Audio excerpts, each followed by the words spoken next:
Olá, PCI Concursos, tudo bem? Tudo bem com vocês? Prosseguindo com o nosso curso de Direito do Trabalho, vamos reta final, vamos falar nessas aulas, a partir dessa aula vamos falar sobre salário e remuneração. Uma temática importante dentro do direito do trabalho, o salário e a remuneração. Existe aí uma diferenciação entre salário e remuneração, uma concepção jurídica diferenciada. A própria CLT, no artigo 457, faz essa diferenciação. Nós vamos estudar nessa aula, vamos verificar aí todas as demais parcelas de natureza salarial e de natureza indenizatória que fazem parte do salário. Vamos discutir também a questão da proteção do salário, o salário, as características, a proteção do salário em nível constitucional, em nível infraconstitucional. Então, são aulas, algumas aulas serão utilizadas para que possamos ter uma noção, mais do que uma noção, para que a gente possa compreender e apreender o conteúdo a respeito desta temática no direito do trabalho. Aqui, como nos demais institutos da CLT, foram muitas as modificações, vocês sabem, estão acompanhando aqui conosco no PCI Concursos, o curso de Direito do Trabalho totalmente formatado de acordo com a reforma trabalhista que já é realidade no país, essa reforma trabalhista que vem aí trazendo muita polêmica, principalmente na mídia, e aqui vocês têm a oportunidade de discutir, de nós refletirmos criticamente sobre os pontos da reforma. Não só o seu caráter dogmático, mas também um caráter crítico. Isso é muito importante, porque a gente verifica que o leigo, principalmente a imprensa, por vezes distorce, desvirtua o debate em torno da questão jurídica propriamente dita. Então é uma obrigação nossa de juristas, você aí que ainda está na graduação, você que já terminou a graduação, que está buscando se especializar, você que advoga, advoga mesmo com o sonho do concurso, mas está advogando, é muito importante que a gente se afaste dessas opiniões que não têm um embasamento jurídico. É nosso dever como jurista fazer uma análise normativo-jurídica. Podemos criticar, eu mesmo aqui durante as aulas fiz críticas, algumas contundentes, mas sempre, percebam, sempre com uma base jurídica. Isso é muito importante, para que a nossa opinião não caia no descrédito, para que a nossa opinião possa realmente ser debatida em um nível sofisticado, poderíamos dizer dessa forma, ok? Então, sem maiores delongas, vamos falar sobre salário e remuneração e vamos verificar que o salário é a contraprestação paga pelo empregador ao empregado em razão da prestação de serviços. Essa contraprestação, normalmente, ela é uma contraprestação pecuniária, em dinheiro, em pecúnia, mas nós também temos a figura do salário utilidade, que é aquele salário que você paga pelo serviço, com bens, com utilidades, que não a pecúnia, que não o dinheiro. Por outro lado, a remuneração, nos termos postos pelo artigo 457 da CLT, essa remuneração ela é composta pelo salário mais gorjetas. E as gorjetas? As gorjetas não são pagas pelo empregador. As gorjetas são pagas por clientes, por terceiros. É um valor que não pertence ao empregador, ele pertence ao empregado, ele compõe a remuneração juntamente com o salário. E aí eu já chamo vocês para o quadro para que nós possamos, com a letra da lei, discutir a questão do salário e da remuneração. Vejam, o artigo 457 da CLT, em seu caput, compreende-se na remuneração do empregado, para todos os efeitos legais, além do salário devido e pago diretamente pelo empregador, como contraprestação do serviço, as gorjetas que receber. O parágrafo 3º, que foi mantido pela reforma, o caput e o parágrafo 3º mantiveram a sua redação com a reforma trabalhista, vai falar o que é gorjeta. Gorjeta, não só a importância espontaneamente dada pelo cliente ao empregado, como também o valor cobrado pela empresa. Isso é importante, eu acabei não dizendo, mas digo agora, como serviço ou adicional a qualquer título e destinado à distribuição aos empregados. É importante que o Instituto Gorjeta, recentemente, antes da reforma trabalhista, foi modificado. Houve uma alteração legislativa importante para pôr fim às celeumas em torno da gorjeta, ok? E esse parágrafo 3º já é um parágrafo de redação jurídica recente, alterado recentemente. Né? E no ano passado, no ano retrasado, nós já tivemos a alteração do regime jurídico das gorjetas. O importante, o que fica bem claro para pôr fim a qualquer polêmica, é que esse valor, seja ele pago espontaneamente ao empregado, pelo cliente, ou seja cobrado pela empresa, o famoso 10%, né? O famoso 10% que você paga na conta dos restaurantes, por exemplo, não importa o meio em que se dá, se é uma cobrança ou se é espontâneo. Muito embora, uma vez cobrado, o cliente não é obrigado a pagar a gorjeta. Ele paga voluntariamente. Seja voluntariamente após ser instado, ser provocado pelo estabelecimento, pelo empregador, seja espontaneamente, esse valor nunca será do empregador. Ele sempre será destinado à distribuição aos empregados. E caberá ao acordo ou convenção coletiva de trabalho regulamentar o regime acerca da gorjeta, a sua distribuição, como vai se dar essa distribuição entre os empregados. O percentual, haverá um percentual de gorjeta maior para o cozinheiro e um percentual menor para os garçons. Enfim, todo esse regime será decidido no âmbito do instrumento negocial coletivo. Aqui eu trago para vocês uma súmula importante do TST, que é a súmula número 354, que foi mantida, ela vai dizer da natureza jurídica e das repercussões salariais, poderíamos dizer dessa forma. Então, essas gorjetas integram a remuneração, repete-se o teor legal, o teor da lei, e esclarece-se que não serve de base para o cálculo das parcelas de aviso prévio, adicional noturno, horas extras e repouso semanal remunerado.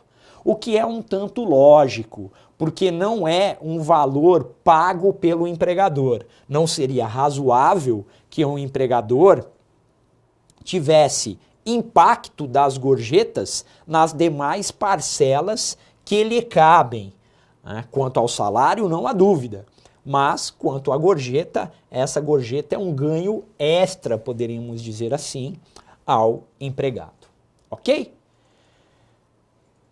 Eu passo ao outro quadro, continuemos aqui. E trago a importância do salário mínimo nacional, unificado, fixado em lei, que está lá no rol dos direitos sociais fundamentais. Esse salário mínimo, ele anima políticas públicas e anima o mercado de trabalho, porque ele é um componente importante, um parâmetro, um indexador importante. Eu falei indexador, aqui faço uma ressalva.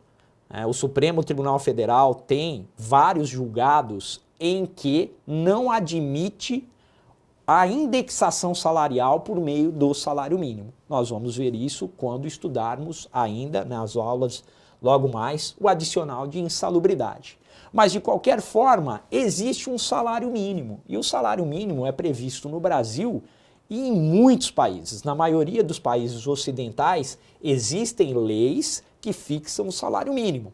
Aqui no Brasil, esse salário mínimo tem previsão constitucional no artigo 7º, inciso 4 da Constituição Federal. É importante que vocês decorem o inciso 4 do artigo 7º, porque muitas vezes a literalidade desse inciso é cobrada nas questões de direito constitucional, nas provas objetivas de direito constitucional, nem é de direito do trabalho, direito constitucional, ok?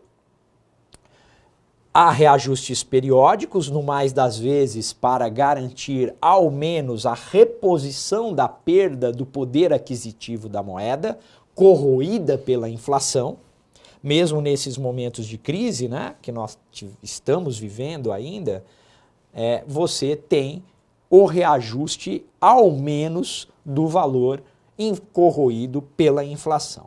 A Lei Complementar número 103 de 2000 autoriza os estados a fixarem pisos estaduais. O estado de São Paulo, por exemplo, possui uma lei estadual que fixa pisos estaduais por grupos de profissões maior do que o salário mínimo. É o salário mínimo estadual. Nada obstante, quem legisle sobre salário mínimo seja a União, há aqui uma delegação legislativa, vamos dizer desta forma, permitindo que os estados fixem um piso em valor superior ao salário mínimo nacional. Nunca inferior, sempre superior. Ok, pessoal? E aqui vamos trazer alguns conceitos sobre salário. Parcela paga diretamente pelo empregador. Nós temos o salário profissional, fixado por lei. Existem leis específicas para determinadas profissões que fixam um salário profissional. É o caso dos médicos, né? É o caso dos advogados, por exemplo, onde nós temos leis que fixam salários profissionais, ok? Temos o piso salarial fixado em acordo ou convenção coletiva de trabalho. Temos o salário normativo, que é aquele fixado por uma sentença normativa do Tribunal Regional do Trabalho ou do Tribunal Superior do Trabalho, sentença normativa proferida na ação especial de dissídio coletivo, aquela ação em que o Poder Judiciário do Trabalho exerce o seu poder normativo, ok? Artigo 114, parágrafo 2º da Constituição Federal. E também, né, a CLT traz todo um disciplinamento acerca da ação de dissídio coletivo, matéria do processo do trabalho. O salário proporcional é o salário mínimo ou piso salarial proporcional ao tempo trabalhado. Não há problema em pagar menos que o salário mínimo, proporcionalmente às horas trabalhadas. O que deve ser respeitado é o salário mínimo hora. Nós já estudamos aqui no nosso curso de Direito do Trabalho, falamos um pouco sobre essa temática, discutindo lá a flexibilização, a desregulamentação do direito do trabalho. Remeto para nossas aulas anteriores para que vocês assistam, reassistam e prestem atenção nesse detalhe. A orientação jurisprudencial 358, item 1, da seção de dissídios individuais número 1 do TST, diz da possibilidade do pagamento proporcional. A mesma OJ vai dizer que no caso do empregado público, a remuneração não poderá ser inferior ao salário mínimo, mesmo que se trabalhe que a jornada de trabalho seja uma jornada a tempo parcial. Então, vejam, a regra geral é a possibilidade de pagamento do salário mínimo proporcional. Contudo, no caso dos empregados públicos, CLT, que só podem ser admitidos por meio do concurso público, mesmo que houver uma jornada de trabalho menor do que 8 horas diárias e 44 horas semanais, não se poderá pagar menos que o salário mínimo. Entendam, todos os rendimentos do empregado público, do servidor público, não podem ser inferior ao salário mínimo. Não é o salário base simplesmente. A soma do salário base com eventuais gratificações não pode ser inferior ao mínimo. Tudo bem, pessoal? Nós estudamos isso lá quando vimos os empregados especiais e falamos sobre o empregado público, sobre o servidor público estatutário e, no que interessa ao direito do trabalho, o empregado público CLT. O salário complessivo é proibido e continua proibido após a reforma trabalhista. No olerite, no contra-cheque, devem ser discriminadas, detalhadas as parcelas componentes da remuneração. Não é cabível o salário complessivo, ou seja, aquelas rúbricas que nada dizem, aquelas rúbricas que agregam várias parcelas salariais e não permitem identificar as parcelas. É salário? É gorjeta? É gratificação? É prêmio? É abono? São diárias? É ajuda de custo? Tudo isso tem que estar detalhado. E a isso chamamos de salário complessivo esse salário em que não há detalhamento das parcelas remuneratórias. Proibido, vedado, defeso o salário complessivo pela súmula 91 do TST. Eu peço que vocês façam a leitura da súmula número 91 do TST. Algumas noções preliminares acerca da questão remuneratória, acerca do salário. E agora nós vamos comparar a redação do artigo 457 da CLT. Antes da reforma e com a reforma, que é o regime que nós já estamos vivendo. Houve uma modificação profunda, mais uma, e uma modificação favorável ao empregador, porque muitas parcelas que eram tidas como de natureza salarial, com reflexos de natureza salarial, deixaram de ter a natureza salarial, passaram a ser parcelas de natureza indenizatória. Então a reforma, ela explicita as parcelas que não têm natureza salarial. Outras que eram envolvidas em polêmica, outras parcelas em que a doutrina e a jurisprudência tinham dúvida, ou em que havia a necessidade de analisar o caso concreto, a realidade da relação jurídica de direito do trabalho, também vem a reforma e diz expressamente que não tem natureza indenizatória. Nesse caso, nós podemos dizer que houve uma reversão da presunção até então existente.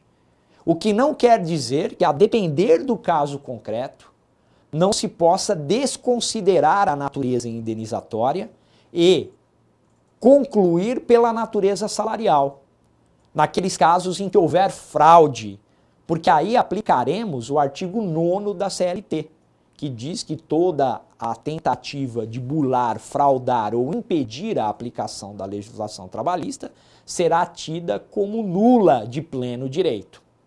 Então, o artigo 9º foi mantido pela reforma, também não poderia ser diferente, princípio da primazia da realidade. Então, caberá a análise do caso concreto. Obviamente, se torna mais difícil para o empregado, porque o ônus da prova, em um primeiro momento, é dele, comprovar a fraude no pagamento de verbas com moldura indenizatória, mas que, na verdade, são salariais. Vamos lá. Então vejam, artigo 457 no parágrafo anterior. O caput foi mantido e o parágrafo 3º também foi mantido na redação original, ou melhor, na redação anterior à reforma. Por sua vez, o parágrafo 1º foi modificado. Vejam, o parágrafo 1º dizia, antes da reforma, integram o salário não só a importância fixa estipulada, como também as comissões, aí nós temos os empregados comissionistas puros e comissionistas mistos, percentagens, que nada são, que são também comissões, só que estabelece-se um percentual sobre as vendas realizadas pelo empregado, por exemplo, gratificações ajustadas, diárias para viagens e abonos pagos pelo empregador. Na nova redação, muda. A nova redação vai dizer que integram o salário a importância fixa estipulada, as gratificações legais, prestem atenção, as gratificações legais, aquelas previstas em lei específica, uma lei específica, e as comissões pagas pelo empregador. Ou seja, não há mais as diárias para viagem, os abonos e gratificações que não sejam as legais, não possuem mais natureza salarial. Muito importante que vocês guardem isso. A não ser que fique comprovada fraude, o ônus da prova é do empregado. O parágrafo 2º tratava da ajuda de custo e das diárias para viagem, dizendo que não se incluíam nos salários, ou seja, não há, na redação antiga, não havia a natureza salarial para a ajuda de custo e para as diárias para viagem. No caso das diárias para viagem, desde que não excedessem 50% do salário percebido pelo empregado. Por quê, pessoal? Porque se você paga diária para viagem acima de 50% do salário do empregado, do salário mensal, ok? Do salário mensal. A base aqui é o salário mensal. Presume-se a fraude. Agora, o parágrafo 2º ganha uma outra redação, e fica claro que não há natureza salarial para a ajuda de custo, para o auxílio alimentação, para as diárias para viagem, para os prêmios e abonos que não integram a remuneração do empregado. Então, ajuda de custo, auxílio alimentação, diárias, prêmios, abonos não possuem mais natureza salarial. Ok, pessoal? Continuemos. Vejam, o parágrafo 3º foi mantido, o parágrafo 4º caiu por terra, ele apenas deixava explícito que a gorjeta não pode ser revertida aos empregadores, continua sendo assim, mas se entendeu desnecessário. A lei que trouxe a regulamentação da gorjeta recentemente já deixa isso bem claro, mas não havia necessidade de explicitar, isso já está no parágrafo 3º. E veio um novo parágrafo 4º, que vai dizer qual a natureza jurídica dos prêmios. São liberalidades concedidas pelo empregador em forma de bens, serviços ou valor em dinheiro a empregado ou a grupo de empregados, em razão de desempenho superior ao ordinariamente esperado no exercício de suas atividades. Sendo que esses prêmios, não importa, esses prêmios, a princípio, não importa a periodicidade a periodicidade de pagamento, eles não têm natureza salarial, natureza indenizatória. Ok, pessoal? Então, a leitura do novo artigo 457 é muito importante, porque houve aí uma revolução nos termos do que pode ser sobre a natureza salarial de várias parcelas que integram o salário. E agora ficou muito claro que praticamente nada tem natureza salarial, né, pessoal? Vamos lá, cá entre nós, ficou claro que a ideia realmente aqui foi desonerar a folha de pagamentos. Apesar que a gente desonerar a folha de pagamentos e trazer um regime do ponto de vista jurídico, trazer segurança jurídica e diminuir os custos do empregador com a folha de pagamentos. Como eu disse, se houver fraude, se utilizar-se determinada parcela indenizatória para mascarar o pagamento salarial, aquela natureza indenizatória deixa de existir, passa a existir uma natureza salarial e todos os reflexos nas demais parcelas que compõem a remuneração. Ok? Nós vamos falar um pouquinho sobre a natureza jurídica dessas parcelas na próxima aula, nas próximas aulas. Na próxima aula eu entro falando sobre o 13º salário, ok? Então, fique conosco, PCI Concursos, até daqui a pouco. Valeu, pessoal!